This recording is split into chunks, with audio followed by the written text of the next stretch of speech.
하나님 말씀 히브리서 11장 30절 다 같이 읽겠습니다.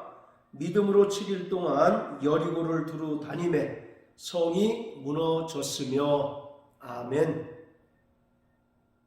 본문은 구약성경 여호수아서 6장에 기록된 여리고성 정복 사건을 그 배경으로 하고 있습니다. 그런데 이 여리고성 정복 사건을 많은 사람이 오해하고 또는 아전인수격으로 해석하는 경우가 대단히 많습니다. 대표적으로 중세의 십자군 전쟁을 들 수 있겠습니다. 로마 교황이 예루살렘을 탈환하기 위하여 군사들을 소집했는데 그 군사들을 십자군이라고 합니다. 그리고 이 십자군들이 이슬람 세력과 대항해서 수차례 치열한 전쟁을 벌였는데 이것이 십자군 전쟁이었습니다. 이러한 십자군 전쟁의 정당성을 마련하기 위하여 근거로 든 것이 여리고성 정복 사건이었습니다. 그뿐만 아니라 유럽인들이 아메리카 대륙으로 이주해 가는 과정에서 본래 그 땅에 살던 원주민 인디언들을 대량으로 학살하는 사건이 벌어졌는데 인디언들을 대량으로 학살한 이 사건을 정당화하고 합리화하기 위하여 그 근거를 마련한 것이 또한 여리고성 정복 사건이었습니다.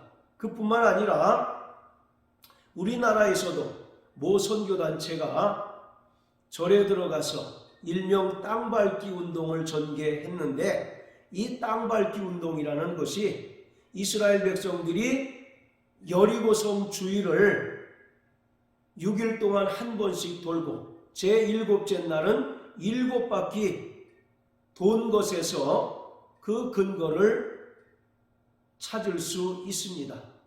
하나님께서는 여리고성 정복 사건을 통해서 분명히 하나님의 뜻을 계시해 주셨지만 이것을 잘못 이해하고 또 자기 입맛에 맞게 해석해 나감에 따라서 곳곳에 잘못된 적용이 나타나고 말았던 것입니다.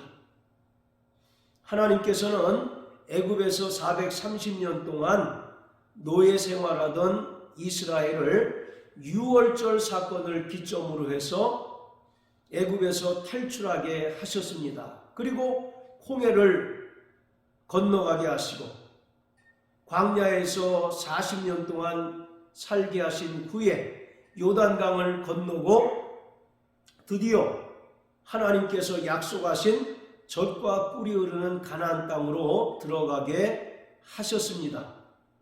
이스라엘 백성들이 가나안 땅에 들어가서 첫 번째 마주친 성이 바로 여리고 성이었습니다. 여리고 성은 가나안 땅으로 들어가는 관문이자 전략적 교통의 요충지로서 이스라엘이 가나안 땅을 정복하기 위해서는 반드시 함락시켜야 하는 성이었습니다. 그렇지만 이 여리고성은 매우 견고한 성으로서 이스라엘이 쉽게 함락하기 어려운 성이기도 했습니다. 따라서 하나님께서는 여호수아에게 이 성과 왕과 백성들을 여호수아 내 손에 붙이실 것이다 라고 말씀하셨습니다. 그러면서 보통의 방법과는 특별한 방법으로 여호수아와 이스라엘 백성들에게 명령을 내리십니다. 자, 우리 구약성경 여호수아 6장 1절부터 7절까지 다 같이 읽겠습니다. 이스라엘 자손들로 인하여 여리고는 굳게 닫혔고 출입하는 자 없더라. 여호와께서 여호수아에게 이르시되 보라, 내가 여리고와 그 왕과 용사들을 내 손에 붙였으니 너희 모든 군차는 성을 둘러 성 주위를 매일 한 번씩 돌되 엿새 동안을 그리하라. 제사장 7은 7 양강나팔을 잡고 언약궤 앞에서 행할 것이요, 제7일에는 성을 7번 돌며 제사장들은 나팔을 불 것이며 제사장들이 양강나팔을 길게 울려 불어서 그 나팔 소리가 너희에게 들릴 때에는 백성은 다 큰 소리로 외쳐 부를 것이라. 그리하면 그 성벽이 무너져 내리리니 백성은 각기 앞으로 올라갈지니라 하시매, 눈의 아들 여호수아가 제사장들을 불러서 그들에게 이르되 너희는 언약궤를 메고 7 제사장은 7 양강나팔을 잡고 여호와의 궤 앞에서 행하라 하고, 또 백성에게 이르되 나아가서 성을 돌되 무장한 자들이 여호와의 궤 앞에 행할지니라. 하나님께서 여호수아에게 말씀하신 것은 일반적인 군사 작전, 일반적인 전투 방법이 아닌 매우 특별한 방법이었고 명령이었습니다.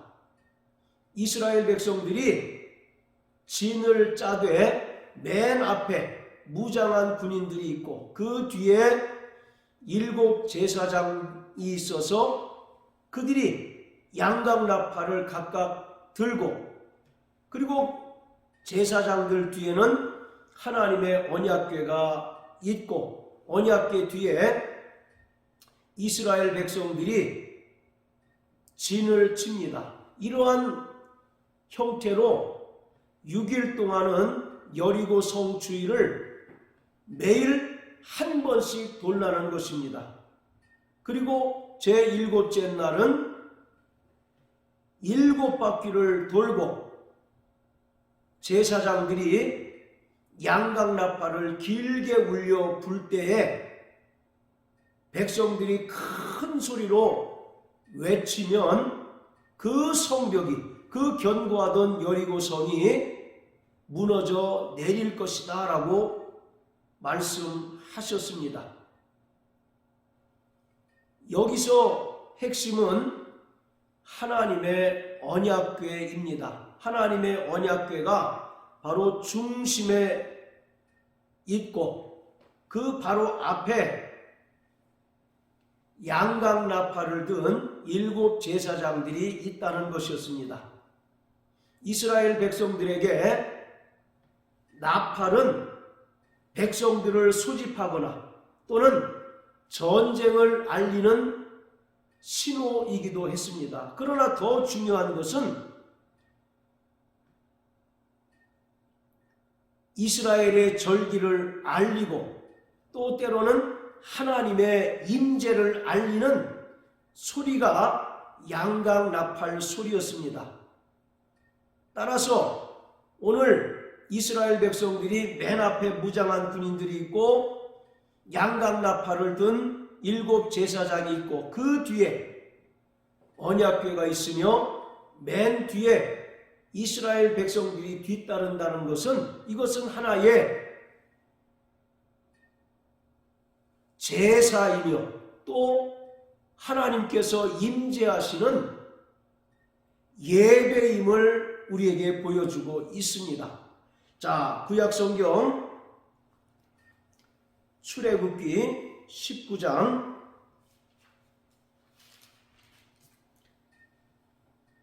자 13절입니다. 손을 그에게 댐이 없이 그런 자는 돌에 맞아 죽임을 당하거나 살에 쇠여 죽임을 당하리니 짐승이나 사람을 물어나고 살지 못하리라. 나팔을 길게 불거든 산 앞에 이를 것이니라 하라.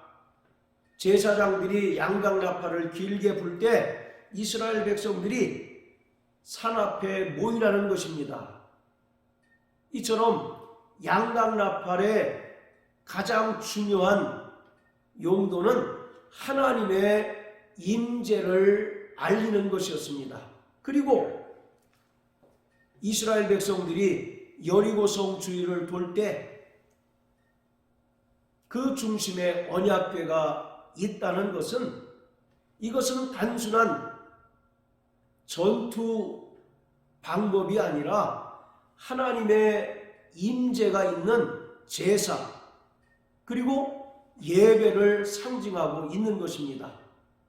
그뿐만 아니라 여호수아 6장 17절 18절에 보면 바치다라고 하는 단어가 계속 반복되어 나옵니다.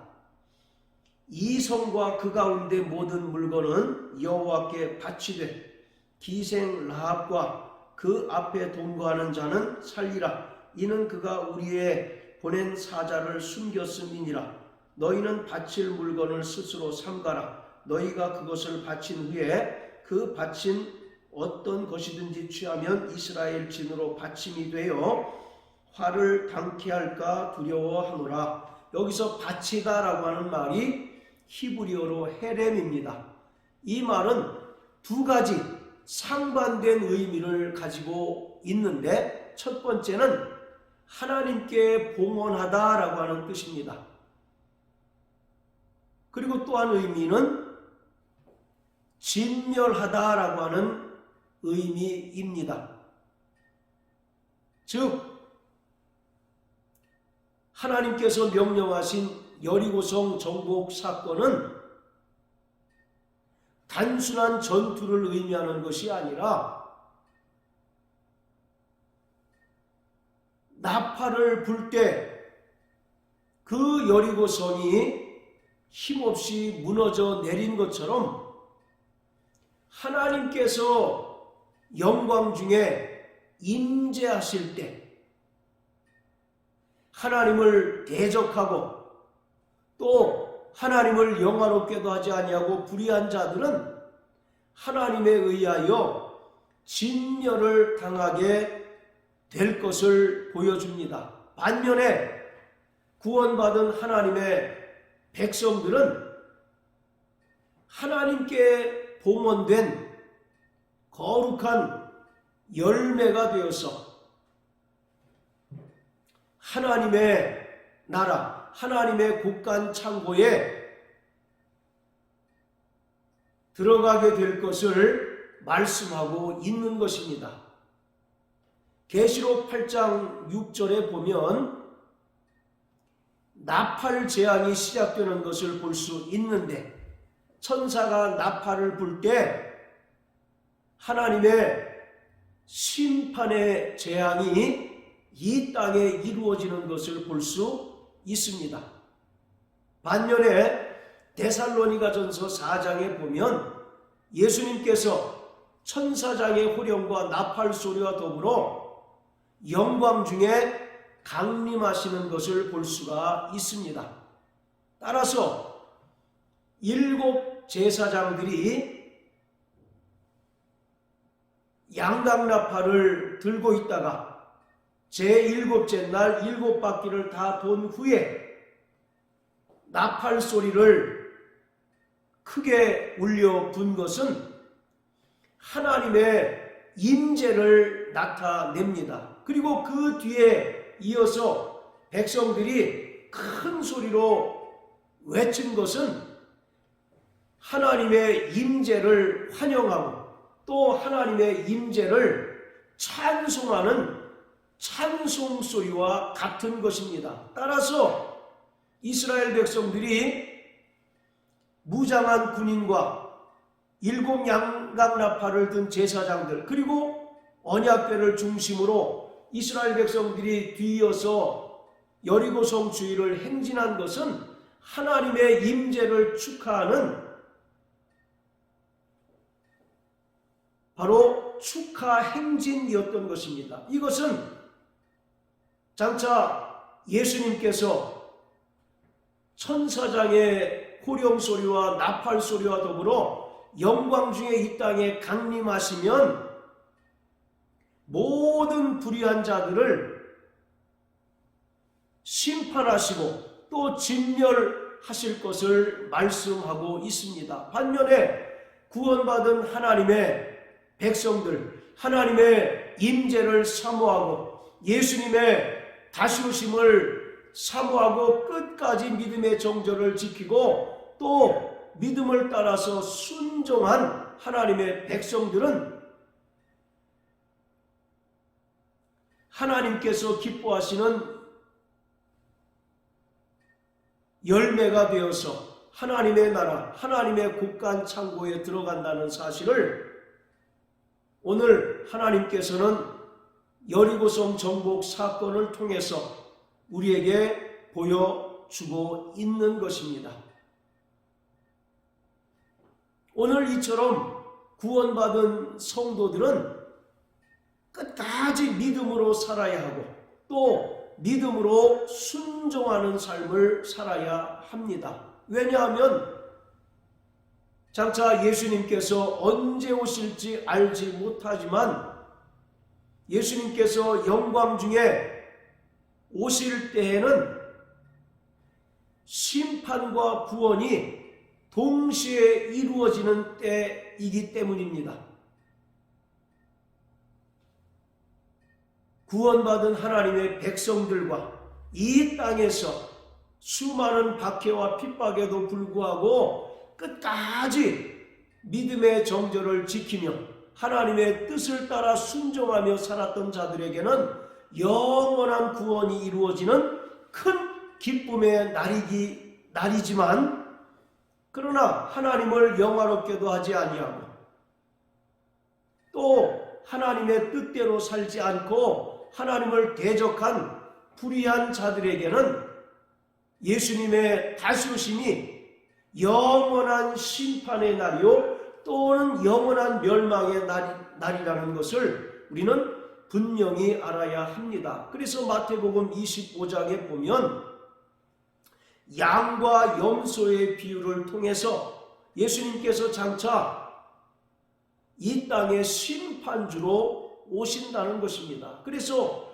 오른편에 있는 양들에게는 내 아버지께 복받을 자들이여 창세로부터 예비된 나라를 상속하라 이와 같이 말씀하시지만 왼편에 있는 염소들에게는 저주받은 자들이여 마귀와 더불어 예비된 영영한 불에 들어가라고 말씀하십니다. 그러기 때문에 우리는 날마다 끝까지 믿음으로 사는 자가 되어야 합니다. 우리는 보이는 이 세상이 전부가 아니라 보이지 않는 영원한 내세가 있다는 사실을 분명히 알고 믿기 때문에 이 땅에서 그리스도를 위하여 능력받기를 오히려 기뻐하고 감사하는 것입니다.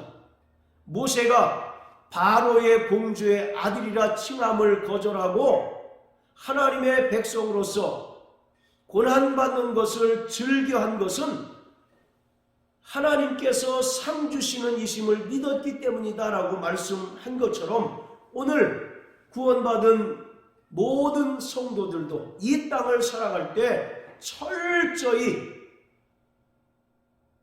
부활의 표대를 바라보고 또 믿음의 주여 온전케 하시니 예수를 바라보고 또 하나님께서 우리를 위하여 예비하신 영광의 아버지 나라를 바라보고 현재의 고난을 묵묵히 믿음으로 견디고 참으며 일평생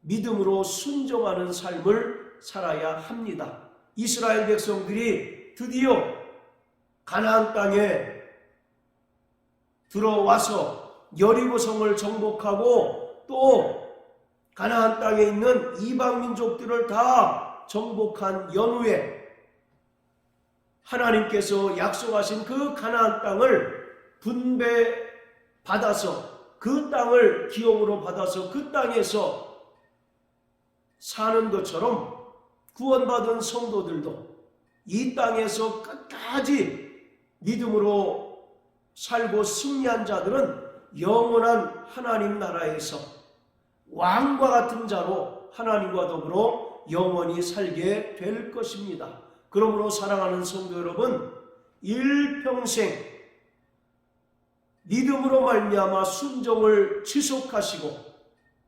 주님께서 다시 오실 그 영광의 때를 바라보고 현재의 고난을 참고 순종하는 삶을 살아내는 저와 여러분들 되시길 주님의 이름으로 축복합니다. 할렐루야.